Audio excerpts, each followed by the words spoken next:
മനസ്സിലെ രാവ് മായ്ച്ചു വിജ്ഞാന പ്രകാശം പ്രസരിപ്പിക്കുന്ന രാമകഥാശീലുകളുടെ ദിനരാത്രങ്ങൾക്ക് തുടക്കമായി. പൊന്നാനി കുറ്റിക്കാട് ഭഗവതി ക്ഷേത്രത്തിലെ രാമായണ മാസാചരണത്തിന് തിരിതെളിഞ്ഞു. ഹരേ രാമ ഹരേ രാമ രാമ രാമ ഹരേ ഹരേ ഹരേ കൃഷ്ണ കൃഷ്ണ കൃഷ്ണ ഹരേ ഹരേ ഹരേ രാമ രാമ രാമ ഹരേ ഹരേ ഹരേ കൃഷ്ണ കൃഷ്ണ കൃഷ്ണ ഹരേ ഹരേ. ശിവരിതാപം കരുണാമൃതനിധി പെരിക വളരുന്നു മരണകാലേ തവ കരുണാരുണ സമസ്മരണമുണ്ടാവാനായി കരികവരം നാദാന്തജാനനൻ യാഗാദി കർമ്മങ്ങളും മുടങ്ങിയതത്തെയെല്ലാം യോഗീന്ദ്രന്മാരാന്മരിമാരെയും ഭക്ഷിക്കും ധർമ്മഭക്തികളെയും പിടിച്ചു കൊണ്ടുപോയാൻ ധർമ്മവും മറഞ്ഞതു മുടിഞ്ഞു മര്യാദയും മറ്റനാൽ ഒഴിഞ്ഞവനില്ല മറ്റാരാരുമേ മുക്തിവന്നതും മുന്നെ കൽപ്പിതം ജഗത്പതേ നിന്തിരുവടി തന്നെ മറ്റനെ പിറന്നിനി വന്തികന്ധരൻ തന്നെ കൊല്ലണം ദയാനിതേ സന്തതം നമസ്കാരമതിനു മതിരുവോ ചെന്തളരടീണ ചിന്തിക്കായി വരേണമേ പത്മദമ്പവനിത്തമുണർത്തിച്ചതു നേരം പത്മലോചനം ചിരിച്ചു. മനസ്സിൽ രാമഭക്തി നിറച്ച് രാമായണ മാസത്തിന് തുടക്കമായി. ക്ഷേത്രങ്ങളിലും വിശ്വാസികളുടെ ഭവനങ്ങളിലും ഇനി ഒരു മാസം രാമായണം മുഴങ്ങും. ഇഷ്ടദേവതാ വന്ദനം നടത്തി രാമന്റെ ജനനവും ബാല്യവും പറയുന്ന ബാലകാണ്ഡത്തിലാണ് പാരായണം തുടങ്ങുന്നത്. കർക്കിടകം അവസാനിക്കുമ്പോൾ രാമായണം പൂർണ്ണമായി വായിച്ചു തീർക്കണമെന്നാണ് സങ്കല്പം. ഉത്തര രാമായണത്തിലെ പട്ടാഭിഷേകം വായിച്ച് വായന പൂർത്തിയാക്കും. പൊന്നാനി കുറ്റിക്കാട് ഭഗവതി ക്ഷേത്രത്തിൽ രാമായണ മാസാചരണത്തിന് തിരിതെളിഞ്ഞു. ഓഗസ്റ്റ് 16 വരെ നടക്കുന്ന രാമായണ മാസാചരണത്തോടനുബന്ധിച്ച് രാവിലെ ഗണപതി ഹോമവും വൈകിട്ട് ഭഗവതി സേവയും ഉണ്ടാകും. വിശേഷാൽ പൂജകൾക്ക് ചന്ദനവേലിമന പരമേശ്വരൻ നമ്പൂതിരി നേതൃത്വം വഹിച്ചു. എന്നശ്ശേരി ദേവദാസ് ക്ഷേത്രത്തിൽ നടക്കുന്ന രാമായണ പാരായണത്തിന് നേതൃത്വം നൽകും. ചെണ്ടമേളത്തിന്റെ ക്ഷേത്രവാദ്യകലാലയത്തിലെ വിദ്യാർത്ഥികൾ നേതൃത്വം നൽകി.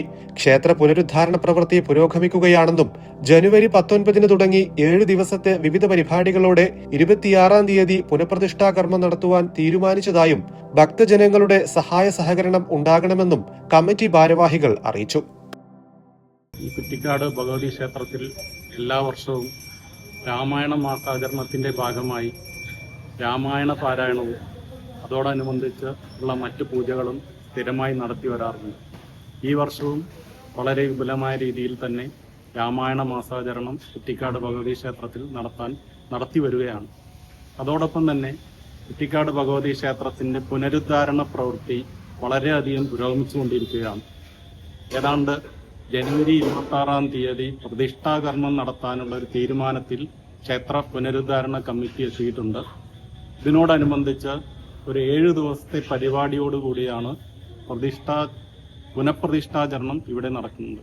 ഇതിൽ എല്ലാവിധ ഭക്തജനങ്ങളുടെയും നിർലോഭമായ സഹായ സഹകരണങ്ങൾ ഞങ്ങൾ പ്രതീക്ഷിക്കുന്നുണ്ട്.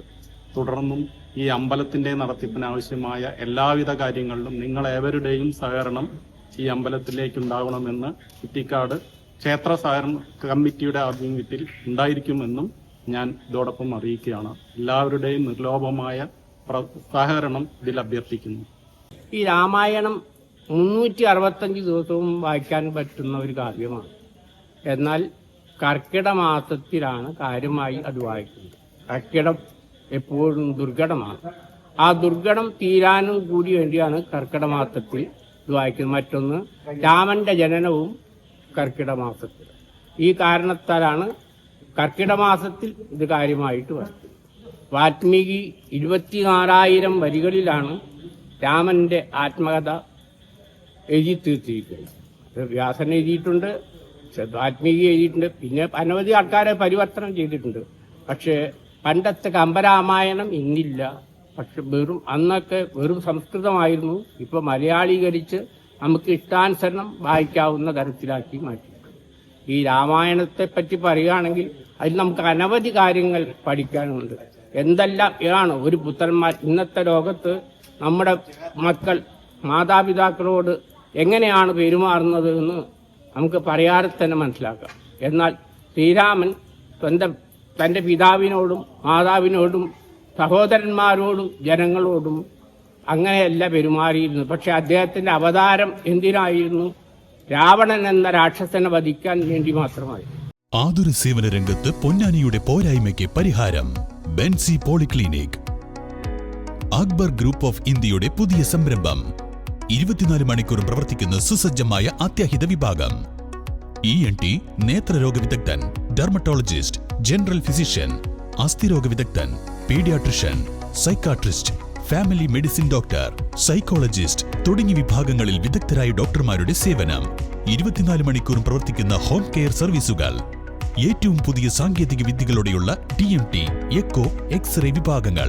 പെയിൻ ക്ലിനിക്, മികച്ച medical laboratory and scanning centre, doctor on call സൗകര്യം, രക്തസാമ്പിൾ ശേഖരണം, അത്യാധുനിക സൗകര്യങ്ങളോടെ കാർഡിയക് മോണിറ്ററി ICU തുടങ്ങിയ ആരോഗ്യ പരിപാലനത്തിന് വേണ്ട എല്ലാ സൗകര്യങ്ങളോടും കൂടി Benzi polyclinic and pharmacy, Ponnani road, Chanthappadi, Ponnani.